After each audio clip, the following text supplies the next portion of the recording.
Bom dia, boa tarde, boa noite a todos vocês aí do grupo Física Quântica Fácil. Hoje vamos contar um pouco da iniciação da era nuclear.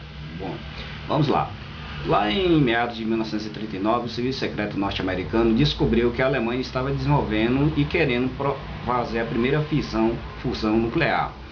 E o cientista Albert Einstein pediu refúgio para os Estados Unidos devido à perseguição nazista aos judeus. E como Einstein era judeu, ele foi morar nos Estados Unidos.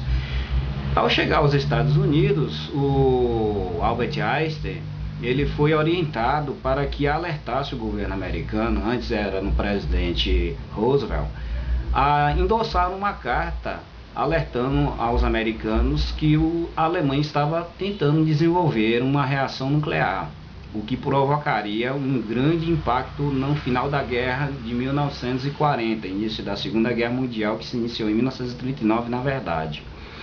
E aí o que aconteceu? Os Estados Unidos foi obrigado a desenvolver o projeto Manhattan e contratou os melhores físicos da época, e Albert Einstein se recusou a fazer parte do grupo, porque o Albert Einstein ele era pacifista, ele não admitia usar os conhecimentos da física para vidas humanas e principalmente para armas nucleares. A partir desse momento, Albert Einstein ele se isolou em relação ao processo do projeto Manhattan. O projeto Manhattan foi desenvolvido justamente para fazer experimentos com urânio enriquecido para provocar uma fissão.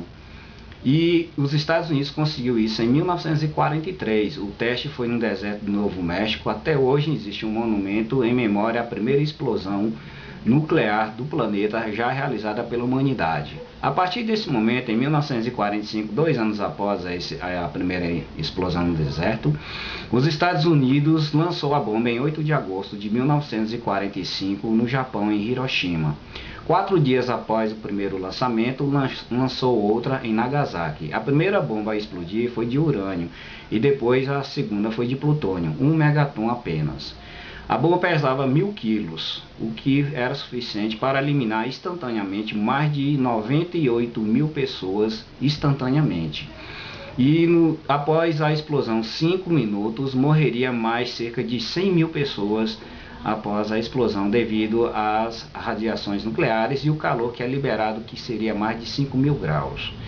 Bom, esse foi o projeto Manhattan, que foi desenvolvido pelos Estados Unidos, que foi endossado por Albert Einstein, mas que o Einstein se recusou a participar do projeto Manhattan para desenvolver a bomba atômica.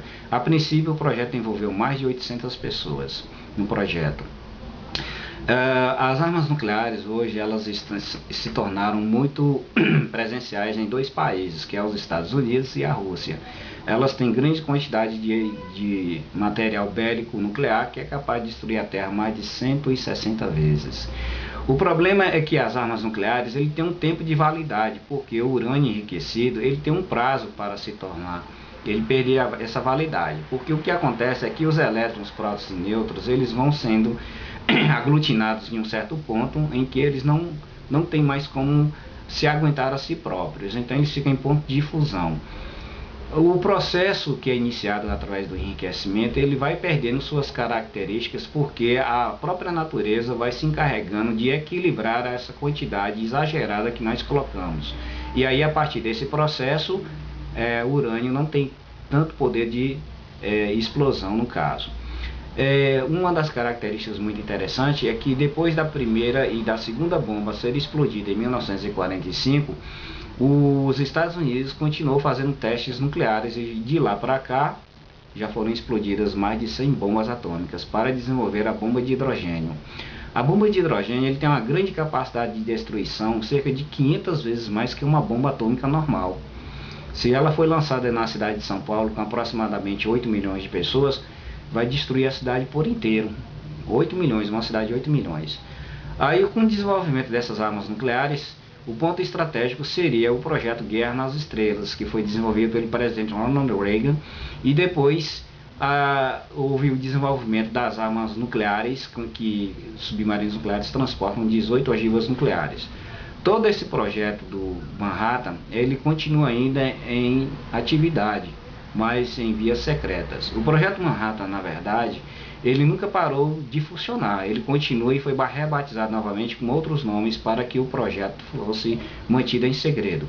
O projeto X-15, por exemplo, ele foi desenvolvido justamente para desenvolver os primeiros mísseis a serem transportados, as primeiras ogivas a serem transportadas através de mísseis. Então foram feitos vários testes para que ele tivesse uma alta capacidade transatlântico de atingir outros países. Então o projeto V2, que foi desenvolvido pela Alemanha, ele só conseguia atingir de médio alcance. Então existem três categorias básicas: transatlântico, que é uma distância mais ampla, temos a continental, e nós temos os mísseis balísticos de curto alcance, que chega aproximadamente só 50 km de distância. Bom pessoal, esse aí foi o projeto Manhattan. Eu procurei resumir o máximo possível, porque senão eu teria de contar a história da Alemanha, eu teria de contar a história de vários outros países que foram envolvidos nesse processo. Só para que vocês tenham ideia, toda essa cadeia de corrida armamentista nuclear, ela iniciou em 1933, com o Partido Nazista ganhando as eleições e assumindo o total poder. Adolf Hitler assumiu a posição de chanceler em 1934 na Alemanha, e a partir desse processo todos começaram a olhar a Alemanha com olhos curiosos, porque o sistema bélico alemão estava, sim, com certeza desenvolvendo, iniciando seu projeto nuclear, com o desenvolvimento do cientista von Braun a desenvolver os foguetes V2. E futuramente, em 1968, 20 de julho de 1969, mais ou menos, o homem pisou na Lua graças a von Braun.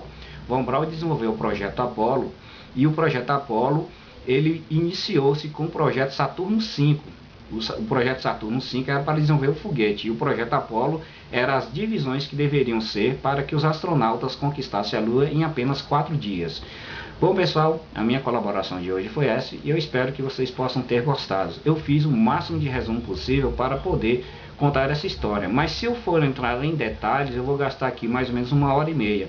Os primeiros vídeos que eu fiz ficou muito comprido, aí eu falei, não, eu vou fazer um resumo, né? E aí eu vou colocar, e se as pessoas tiverem algumas dúvidas e quererem entrar em maiores detalhes, é só me perguntar aí no WhatsApp que eu estarei respondendo as perguntas, tá ok?